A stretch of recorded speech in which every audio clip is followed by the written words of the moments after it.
সারাদিন গুজেই যাও। 2 ঘন্টা ধরে আমি বসে আছি, 2 ঘন্টা আগে তোমার থেকে জল খাবার চেয়েছি, এখনো পাইনি। প্রেশার ওষুধটা কোথায় আমার? তুমি কি চাও হাই প্রেশারে আমি মরে যাই? এটাই তো চাও তুমি? না মা, আনছি মা, আনছি। তুমি এত চিল্লামিল্লি কেন করো বলো তো? একটু ভালো বড় তো বলতে পারো। এই তুই বেশি কথা বলিস না। নিজের তো 18 বছর পার হয়ে গেছে, এখনো ঘরে বসে আছে, বেশি টকর টকর কথা শিখেছে। যা না শ্বশুর বাড়ি, তারপরে বুঝবি। সে যখন হবে তখন দেখা যাবে মা। তাও বৌদি তো তোমাকে কিছু বলে না, তুমি আমার সাথে কি করছো?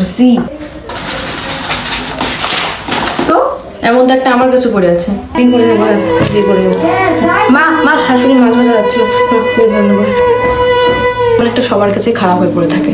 তোমার ট্রমা আমাদের মধ্যে পাসওয়ার্ড করার কোনো দরকার নেই মা, এটা ঠিক না মা। দরকার নেই মানে এটা কি? আবার কিসের ট্রমা? আমি তো জানি এমনই হয়। আমার শাশুড়ি আমার সাথে এমনই করেছে, আমার মাও আমার সাথে এমনই করেছে। তখন তো কেউ আসেনি আমার পাশে, কেউ তো বলতে আসেনি আমার জন্য।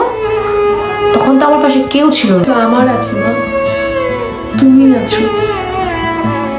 তোমাকে এই চেনটা এখন ভাঙতে হবে মা, যাতে আমি আর বৌদি আরেকটা তুমি না হয়ে উঠি। তুমি আমাদের সত্য করার মধ্যে ভেঙে দিচ্ছ না। যে আপনার জল খাবারটা তুমি খেয়েছো?